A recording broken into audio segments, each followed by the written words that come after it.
Stave 3. The second of the three spirits. Awaking in the middle of a prodigiously tough snore, and sitting up in bed to get his thoughts together, Scrooge had no occasion to be told that the bell was again upon the stroke of 1. He felt that he was restored to consciousness in the right nick of time, for the especial purpose of holding a conference with the second messenger, dispatched to him through Jacob Marley's intervention. By finding that he turned uncomfortably cold when he began to wonder which of his curtains this new spectre would draw back, he put them every one aside with his own hands, and lying down again, established a sharp lookout all around the bed, for he wished to challenge the spirit on the moment of its appearance, and did not wish to be taken by surprise and made nervous. Gentlemen of the free and easy sport, who plumed themselves on being acquainted with a move or two, and being usually equal to the time of day, express the wide range of their capacity for adventure by observing that they are good for anything from pitch and toss to manslaughter, between which opposite extremes, no doubt, there lies a tolerably wide and comprehensive range of subjects. Without venturing for Scrooge quite as heartily as this, I don't mind calling on you to believe that he was ready for a good broad field of strange appearances, and that nothing between a baby and a rhinoceros would have astonished him very much. Now, being prepared for almost anything, he was not by any means prepared for nothing, and consequently, when the bell struck 1, and no shape appeared, he was taken with a violent fit of trembling. 5 minutes, 10 minutes, a quarter of an hour went by, yet nothing came. All this time he lay upon his bed, the very core and centre of a blaze of ruddy light, which streamed upon it when the clock proclaimed the hour, and which, being only light, was more alarming than a dozen ghosts, as he was powerless to make out what it meant, or would be at, and was sometimes apprehensive that he might, at that very moment, an interesting case of spontaneous combustion, without having the consolation of knowing it. At last, however, he began to think, as you and I would have thought at first, for it is always the person not in the predicament who knows what ought to be done in it, and would unquestionably have done it too. At last, I say, he began to think that the source and secret of this ghostly light might be in the adjoining room, from whence, on further tracing it, it seemed to shine.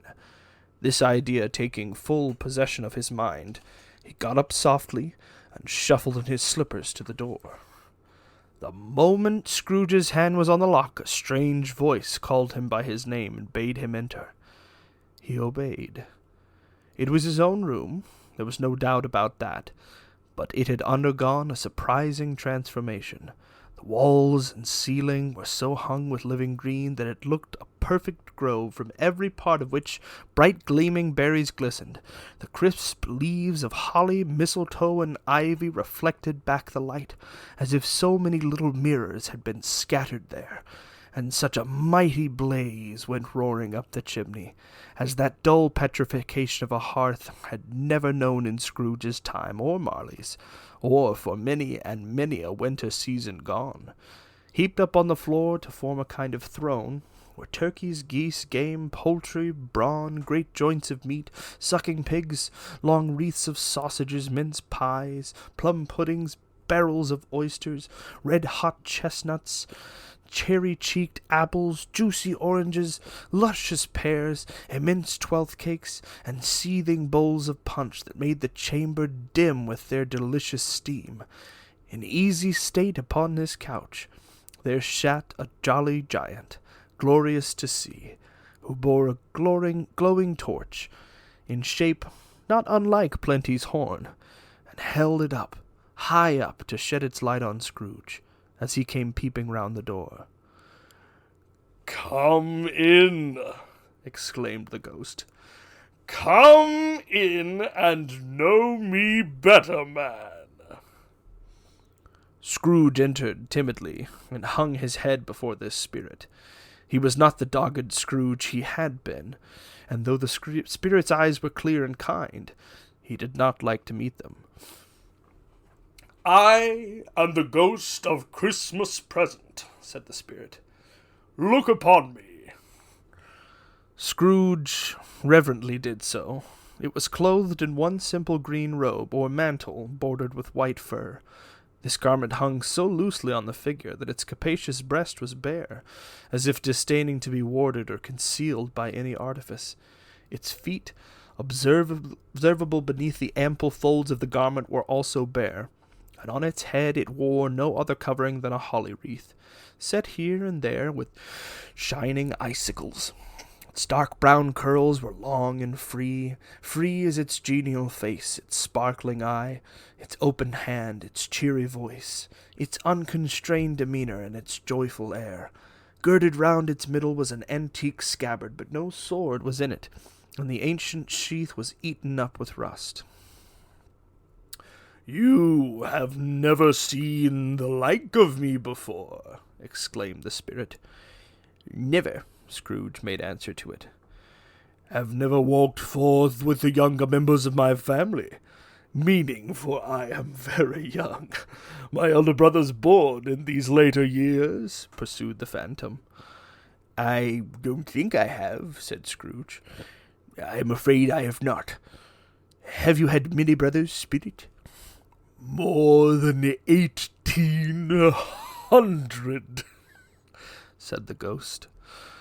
"A tremendous family to provide for," muttered Scrooge. The ghost of Christmas present rose.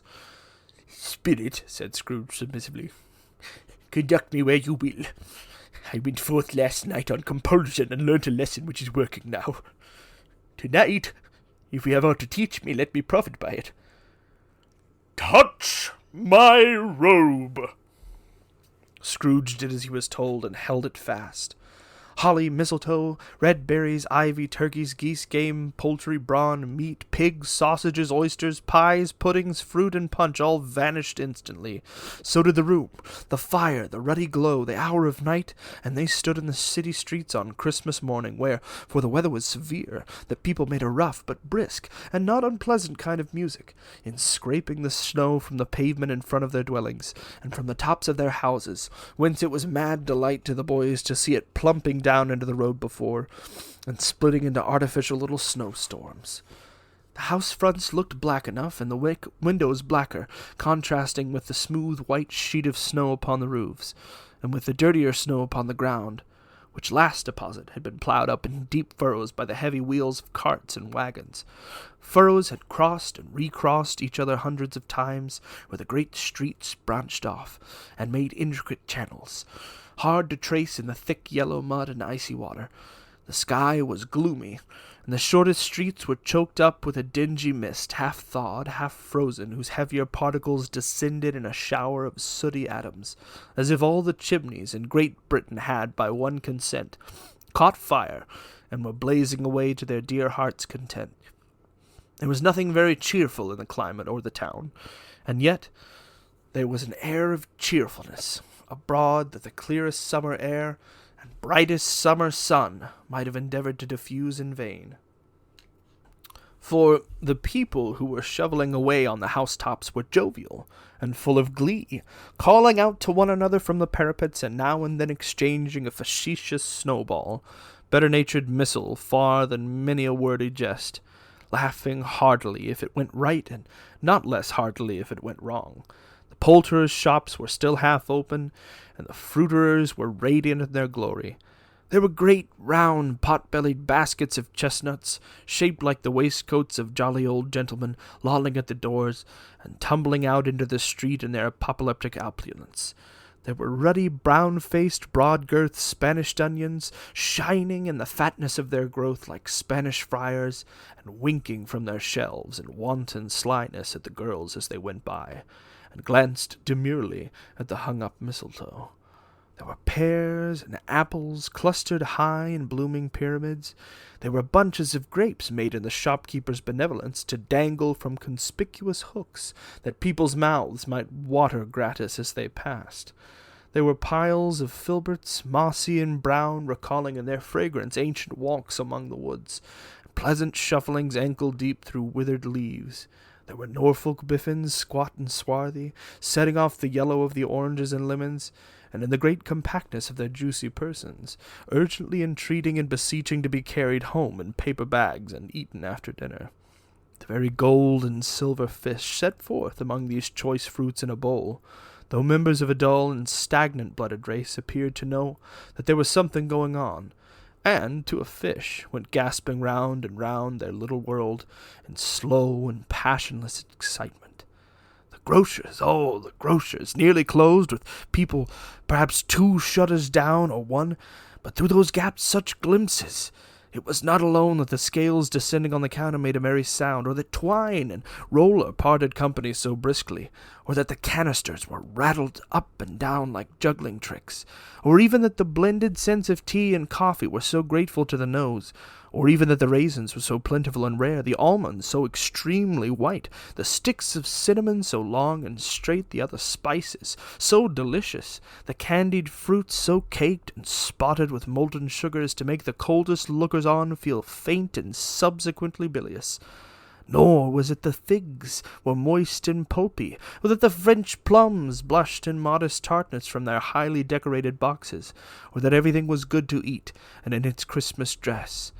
But the customers were all so hurried and so eager in the hopeful promise of the day that they tumbled up against each other at the door, crashing their wicker baskets wildly, and left their purchases upon the counter, and came running back to fetch them, and committed hundreds of the like mistakes, in the best humour possible, while the grocer and his people were so frank and fresh that the polished hearts, which with they fastened their aprons behind might have been their own, worn outside for general inspection, and for Christmas daws to peck at if they choose. But soon the steeples called good people all to church and chapel, and away they came, flocking through the streets in their best clothes and with their gayest faces, and at the same time there emerged from scores of by-streets, lanes, and nameless turnings innumerable people, carrying their dinners to the bakers' shops. The sight of these poor revellers appeared to interest the spirit very much, for he stood with Scrooge beside him in the baker's doorway, and taking off the covers as the bearers passed, sprinkled incense on their dinners from his torch. And it was a very uncommon kind of torch, for once or twice, when there were angry words between some dinner-carriers who had jostled each other, he shed a few drops of water on them from it, and their good humour was restored directly. For they said it was a shame to quarrel on Christmas Day. And so it was, God love it, so it was. In time, the bells ceased, and the bakers were shut up, and yet there was a genial shadowing forth of all these dinners and the progress of their cooking, and the thawed blotch of wet above each baker's oven, where the pavement smoked as if its stones were cooking too. "Is there a peculiar flavour in what you sprinkle from your torch?" asked Scrooge. "There is. My own." "Would it apply to any kind of dinner on this day?" asked Scrooge. "To any kindly given. To a poor one most." "Why to a poor one most?" asked Scrooge. "Because it needs it most." "Spirit," said Scrooge, after a moment's thought, "I wonder you, of all the beings in the many worlds about us, should desire to cramp these people's opportunities of innocent enjoyment." "I!" cried the spirit. "You would deprive them of their means of dining every 7th day, often the only day on which they can be said to dine at all," said Scrooge. "Wouldn't you?" "I!" cried the spirit. "You seek to close these places on the 7th day," said Scrooge, "and it comes to the same thing." "I seek!" exclaimed the spirit. "Forgive me if I'm wrong. It has been done in your name, or at least in that of your own family," said Scrooge. "There are some upon this earth of yours," returned the spirit, "who lay claim to know us, and who do their deeds of passion, pride, ill will, hatred, envy, bigotry, and selfishness in our name, who are as strange to us and all our kith and kin as if they had never lived. Remember that, and charge their doings on themselves, not us."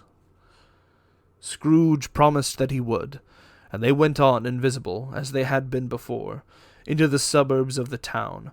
It was a remarkable quality of the ghost, which Scrooge had observed at the baker's, that notwithstanding his gigantic size, he could accommodate himself to any place with ease, and that he stood beneath a low roof quite as gracefully, and like a supernatural creature, as it was possible he could have done in any lofty hall.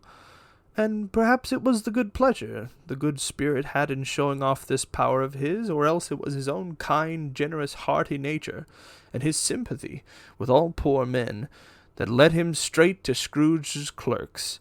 For there he went, and took Scrooge with him, holding to his robe, and on the threshold of the door the spirit smiled, and stopped to bless Bob Cratchit's dwelling with a sprinkling of his torch. Think of that! Bob had but 15 bob a week himself. He pocketed on Saturdays but 15 copies of his Christian name, and yet the ghost of Christmas present blessed his four-roomed house. Then up rose Mrs. Cratchit, Cratchit's wife, dressed out but poorly in a twice-turned gown, but brave in ribbons, which are cheap and make a goodly show for 6 pence. And she laid the cloth, assisted by Belinda Cratchit, second of her daughters, also brave in ribbons, while Master Peter Cratchit plunged a fork into the saucepan of potatoes, and getting the corners of his monstrous shirt-collar, Bob's private property, conferred upon his son and heir in honor of the day, into his mouth, rejoiced to find himself so gallantly attired, and yearned to show his linen in the fashionable parks. And now 2 smaller Cratchits, boy and girl, came tearing in, screaming that outside the baker's they had smelt the goose and known it for their own. And basking in luxurious thoughts of sage and onion, these young Cratchits danced around the table and exalted Master Peter Cratchit to the skies, while he, not proud, although his collars nearly choked him, blew the fire, till the slow potatoes bubbling up knocked loudly at the saucepan lid to be let out and peeled. "Whatever has got your precious father, then?" said Mrs. Cratchit. "And your brother, Tiny Tim? And Martha warn't as late last Christmas by half an hour." "Here's Martha, mother," said a girl, appearing as she spoke. "Here's Martha, mother," cried the 2 young Cratchits. "Hurrah, there's such a goose, Martha." "Why, bless your heart alive, my dear, how late you are," said Mrs. Cratchit, kissing her a dozen times, and taking off her shawl and bonnet for her with her officious zeal. "We'd a deal of work to finish up last night," replied the girl, "and had to clear away this morning, mother." "Well, never mind so long as you are here come," said Mrs. Cratchit. "Sit ye down before the fire, my dear, and have a warm. Lord bless you." "No, no, there's father coming," cried the 2 young Cratchits, who were everywhere at once. "Hide, Martha, hide." So Martha hid herself, and in came little Bob, the father, with at least 3 feet of comforter exclusive of the fringe hanging down before him, and his threadbare clothes darned up and brushed to look seasonable, and Tiny Tim upon his shoulder. Alas for Tiny Tim, he bore a little crutch, and had his limbs supported by an iron frame. "Why, where's our Martha?" cried Bob Cratchit, looking round. "Not coming," said Mrs. Cratchit.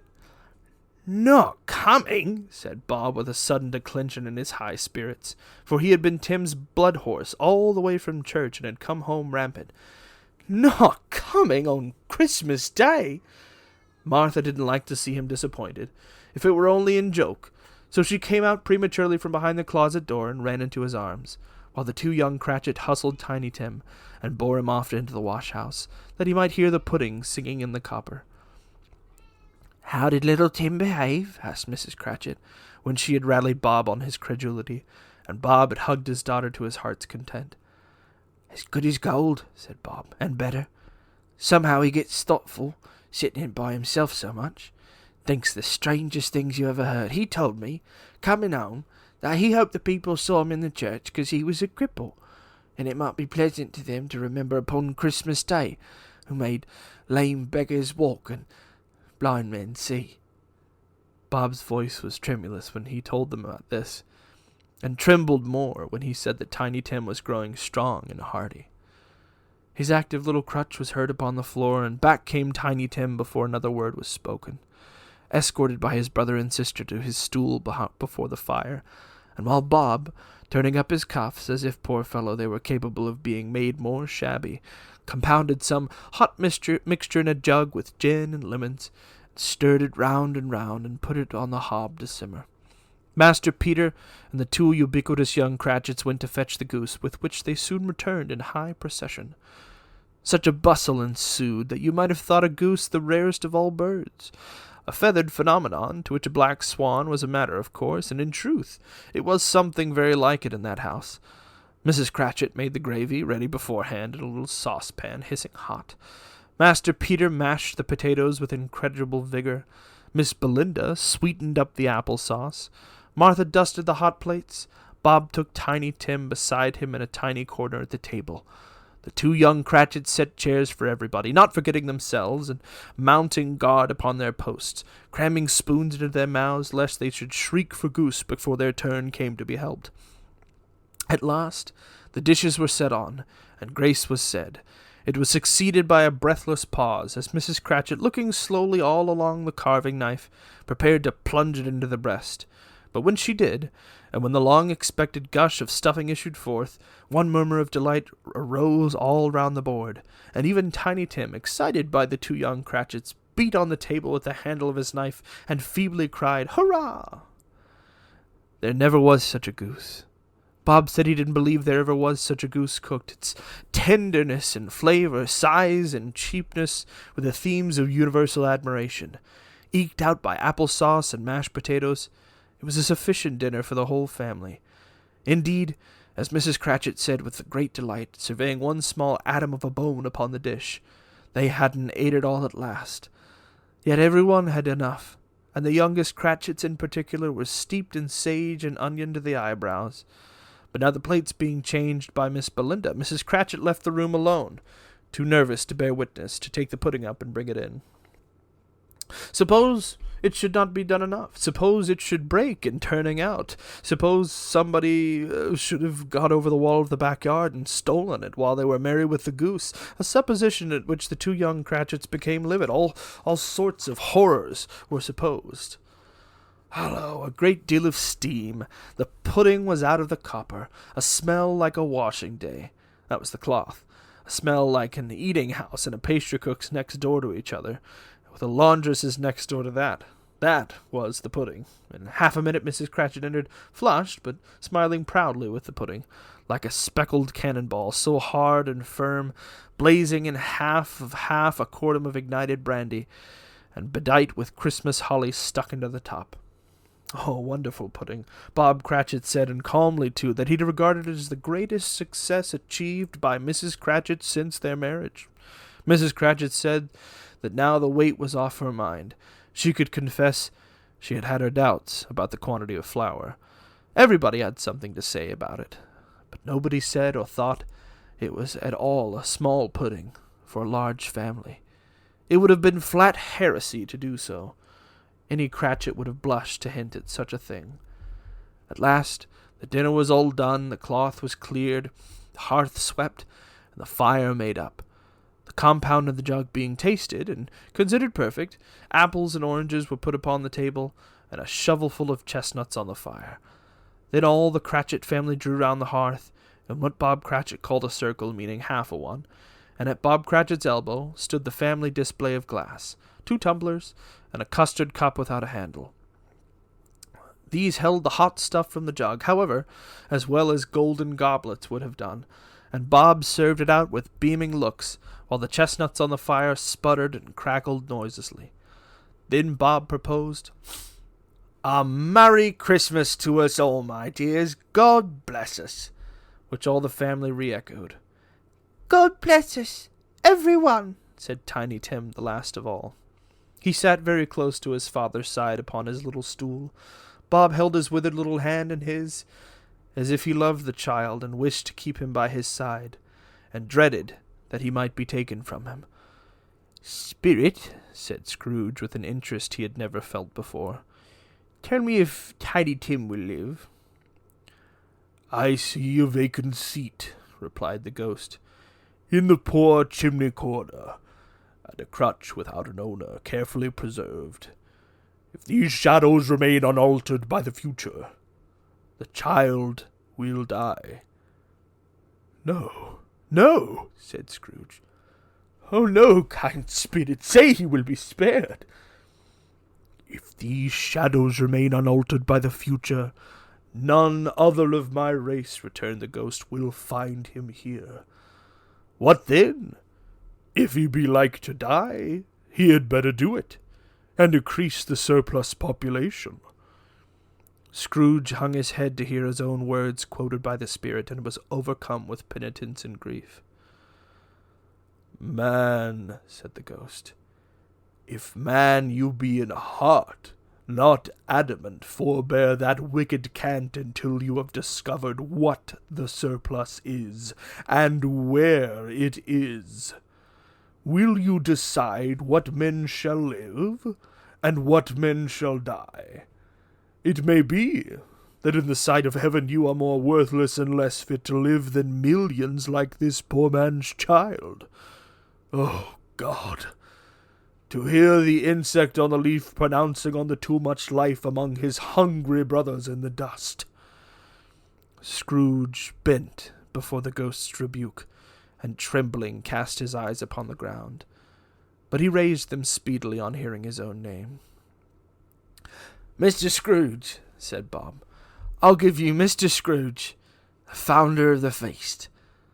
"A founder of the feast, indeed!" cried Mrs. Cratchit, reddening. "I wish I had him here. I'd give him a piece of my mind to feast upon. I hope he'd have a good appetite for it." "My dear," said Bob, "the children, Christmas Day." "It should be Christmas Day, I'm sure," said she, "on which one drinks to the health of such an odious, stinky, hard, unfeeling man as Mr. Scrooge. You know he is, Robert. Nobody knows it better than you, poor fellow." "My dear," was Bob's mild answer, "Christmas Day." "I'll drink his health for your sake and the day's," said Mrs. Cratchit, "but not for his. Long life to him. Merry Christmas and a Happy New Year. He'll be very merry and very happy, I have no doubt." The children drank the toast after her. It was the first of their proceedings which had no heartiness. Tiny Tim drank it last of all, but he didn't care twopence for it. Scrooge was the ogre of the family. The mention of his name cast a dark shadow on the party, which was not dispelled for full 5 minutes. After it had passed away, they were 10 times merrier than before, from the mere relief of Scrooge the Baleful being done with. Bob Cratchit told them how he had a situation in his eye for Master Peter, which would bring in, if pertained, full 5 and 6 pence weekly. The 2 young Cratchits laughed tremendously at the idea of Peter's being a man of business, and Peter himself looked thoughtfully at the fire from between his collars, as if he were deliberating what particular investments he should favor when he came into the receipt of that bewildering income. Martha, who was a poor apprentice at a milliner's, then told them what kind of work she had to do, and how many hours she worked at a stretch, and how she meant to lie abed tomorrow morning for a good long rest. Tomorrow, being a holiday, she passed at home. Also how she had seen a countess and a lord some days before, and how the lord was very much about as tall as Peter, at which Peter pulled up his collar so high you couldn't have seen his head as if he had been there. All this time the chestnuts in the jug went around and round, and by they had a song about a lost child travelling in the snow from Tiny Tim, who had a plaintive little voice, and sang it very well indeed.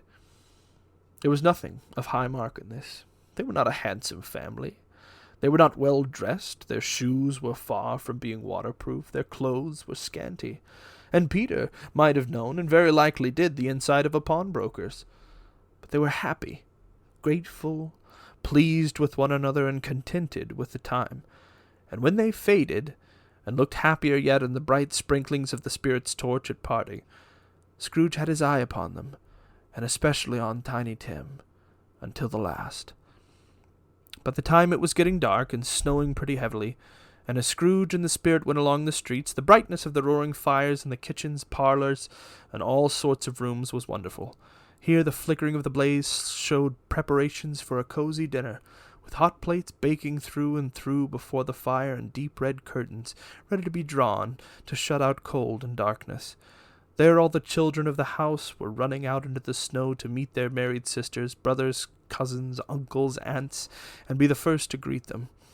Here again were shadows on the window blind of guests assembling, and there a group of handsome girls, all hooded and fur-booted, all chattering at once, tripped lightly off to some near neighbour's house, where woe upon the single man who saw them enter. Artful witches, well they knew it in a glow. But if you had judged from the numbers of people on their way to friendly gatherings, you might have thought that no one was at home to give them welcome when they got there.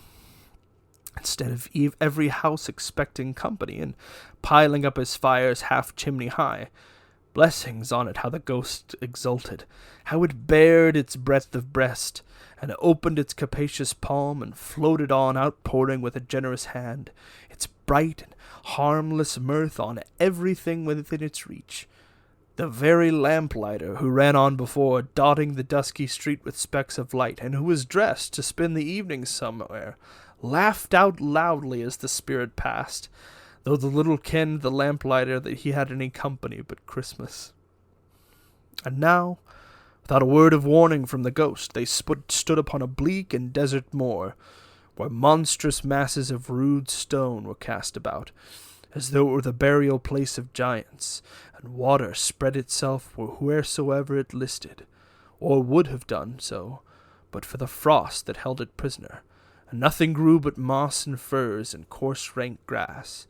Down in the west, with setting sun, had left a streak of fiery red, which glared upon the desolation for an instant, like a sullen eye, and frowning lower and lower and lower yet, was lost in the thick gloom of a darkest night.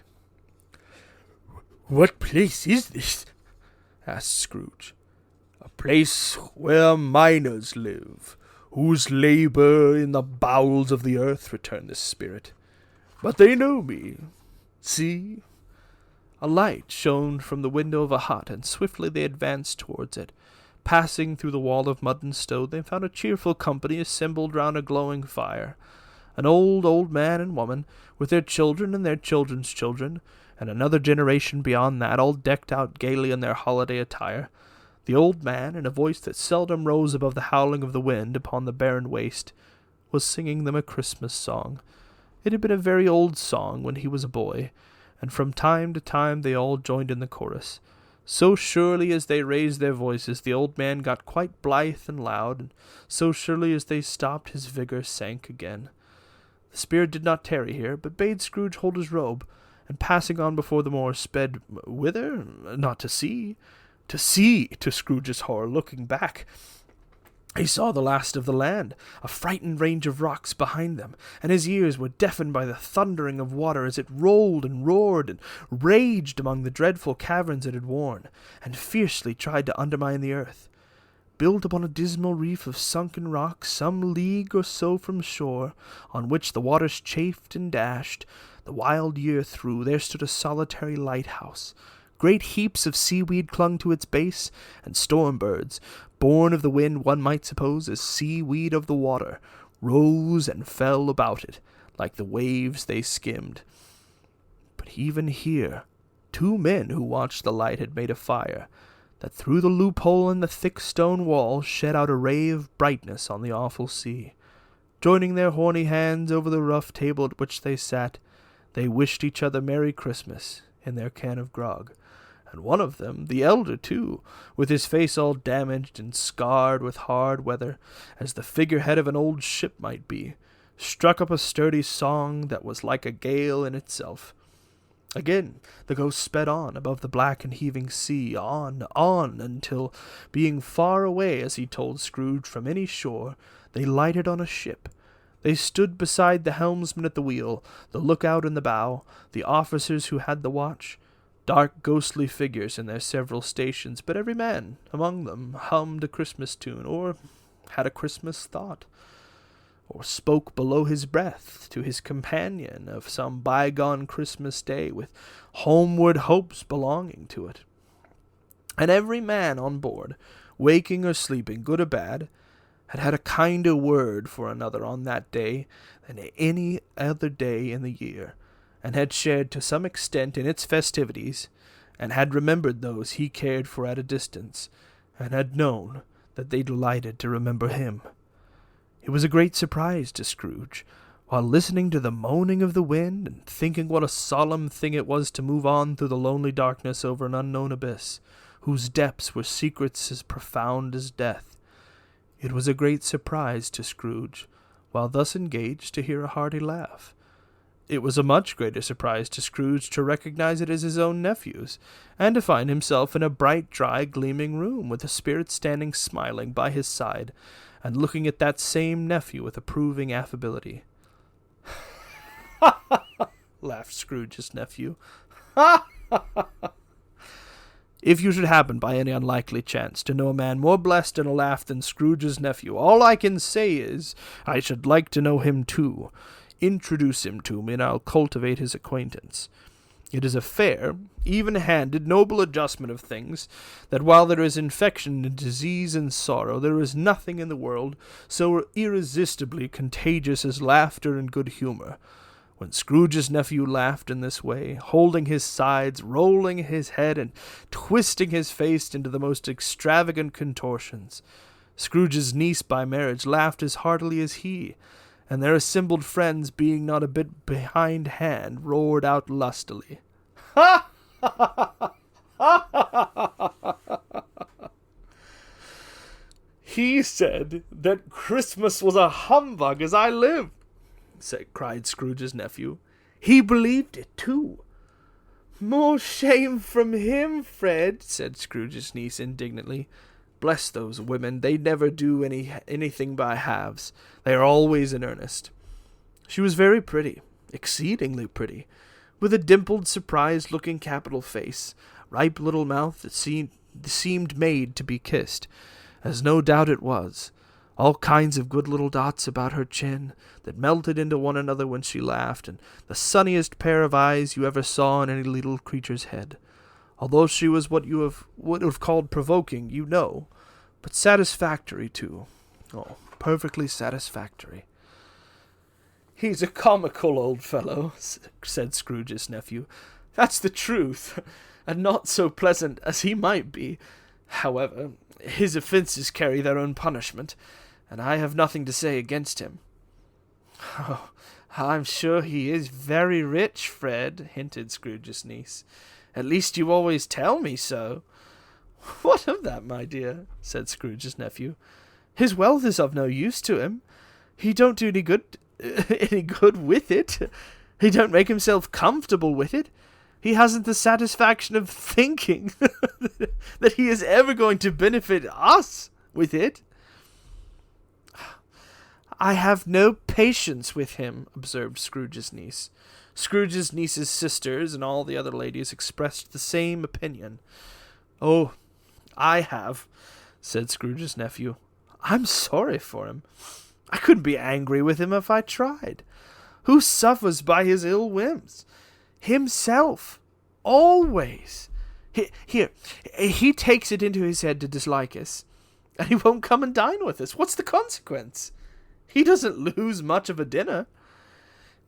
"Indeed, I think he loses a very good dinner," interrupted Scrooge's niece.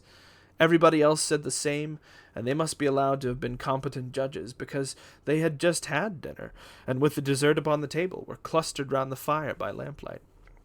"Well, I'm very glad to hear it," said Scrooge's nephew, "because I haven't great faith in these young housekeepers. What you say, Topper?"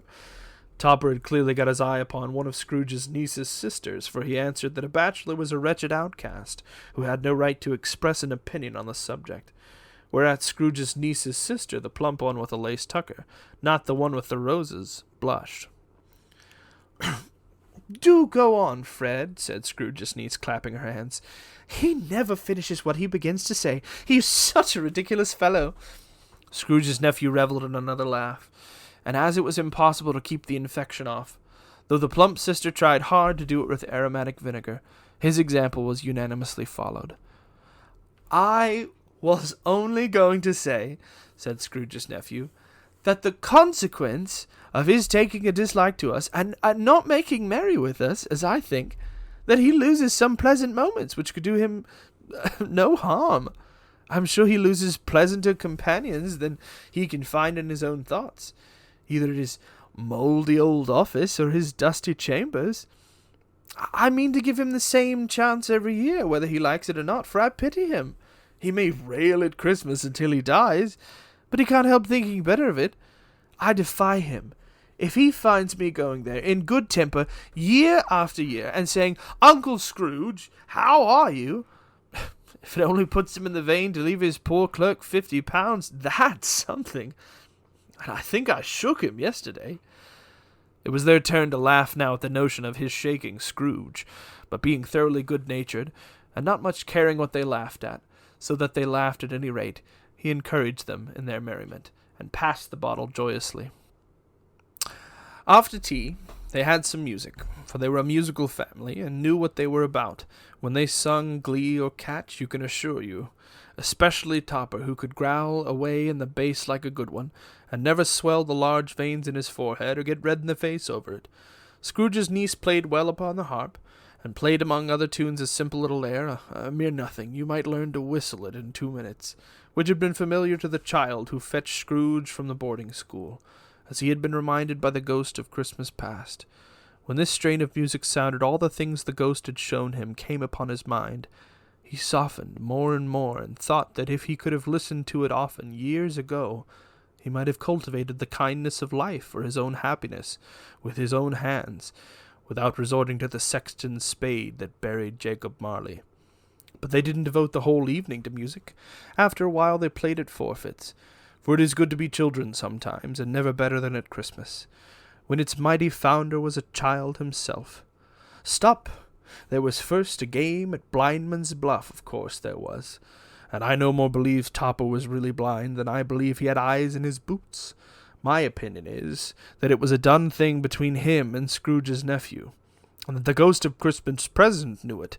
The way he went after that plump sister in the lace tucker was an outrage on the credulity of human nature, knocking down the fire-irons, tumbling over the chairs, bumping against the piano, smothering himself among the curtains.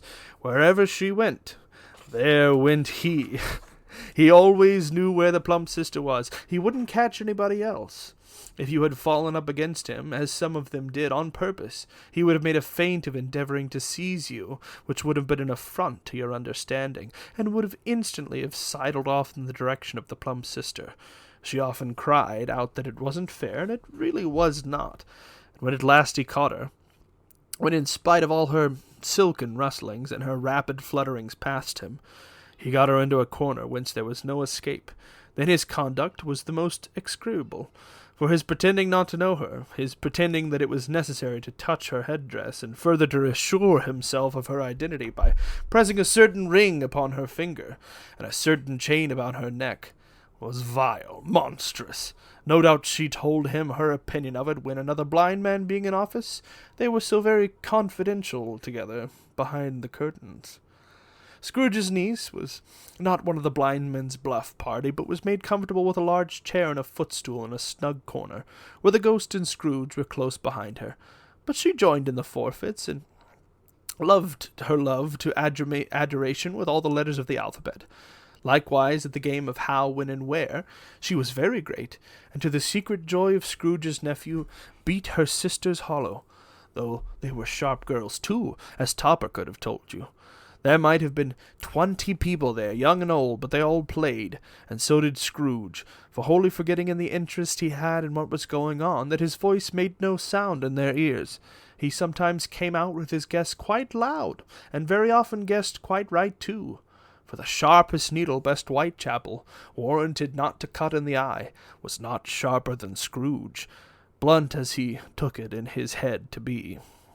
The ghost was greatly pleased to find him in this mood, and looked upon him with such favour that he begged like a boy to be allowed to stay until the guests departed. But this, the spirit said, could not be done.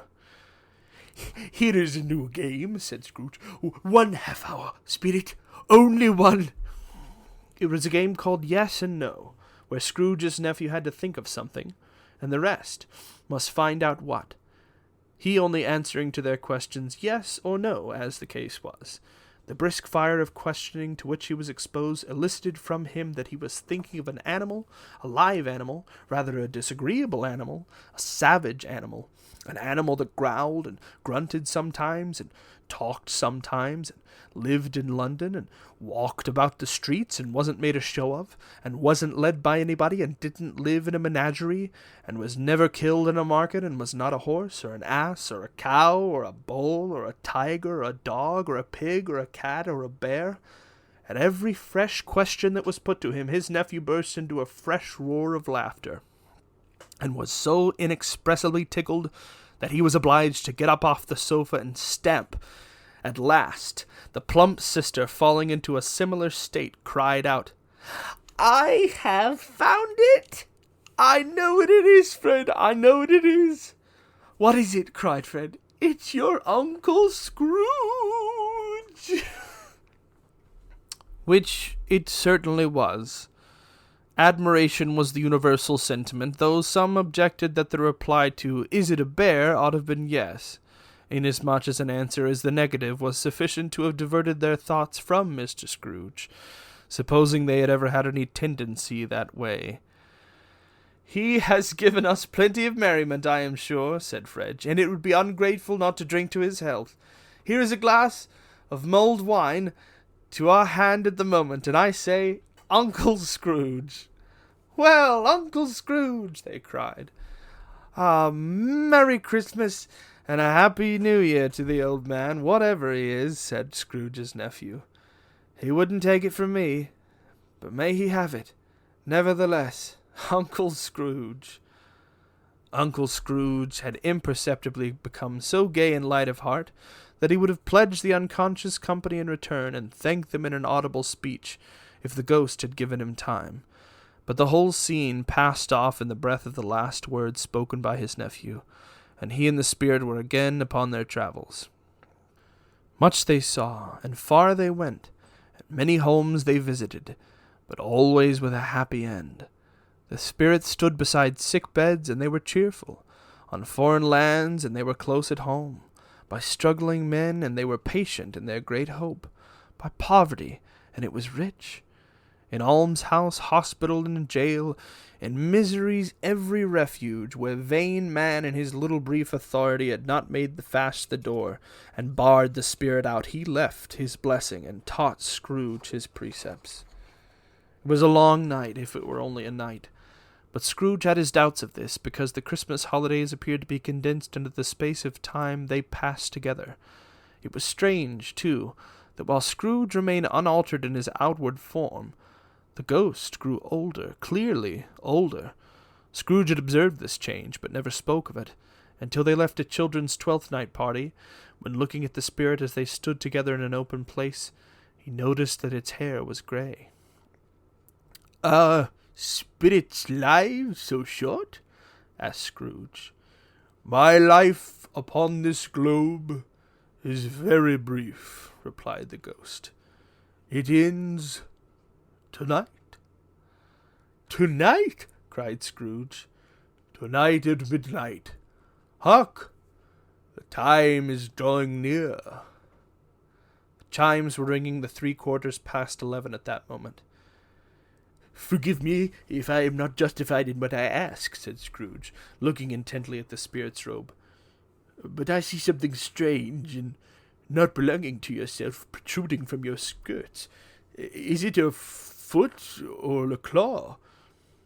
"It might be a claw, for the flesh there is upon it," was the spirit's sorrowful reply. "Look here." From the folding of its robe it brought 2 children, wretched, abject, frightful, hideous, miserable. They knelt down at its feet, and clung upon the outside of its garment. "Oh, man! Look here! Look! Look down here!" exclaimed the ghost. They were a boy and girl, yellow, meager, ragged, scowling, wolfish, but prostrate, too, in their humility, where graceful youth should have filled their features out, and touched them with its freshest tints.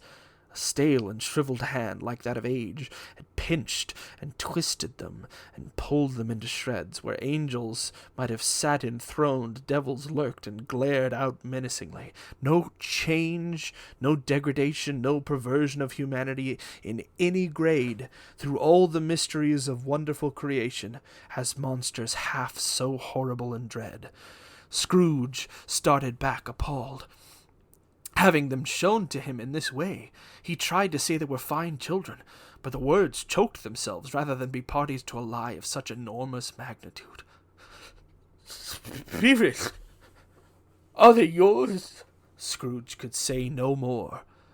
They are man's, said the spirit, looking down upon them, and they cling to me, appealing from their fathers.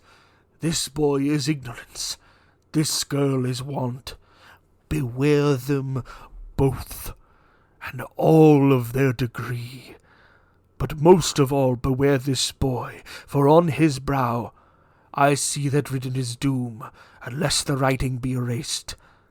Deny it, cried the spirit, stretching out its hand towards the city. Slander those who tell it ye. Admit it for your facetious purposes, and make it worse, and bide the end. Have they no refuge, or rest, or resource? Cried Scrooge. Are there no prisons? Said the spirit, turning on him for the last time with his own words. Are there no workhouses? The bell struck 12. Scrooge looked about him for the ghost and saw it not. As the last stroke ceased to vibrate, he remembered the prediction of old Jacob Marley, and lifting up his eyes, beheld a solemn phantom, draped and hooded, coming like a mist along the ground towards him.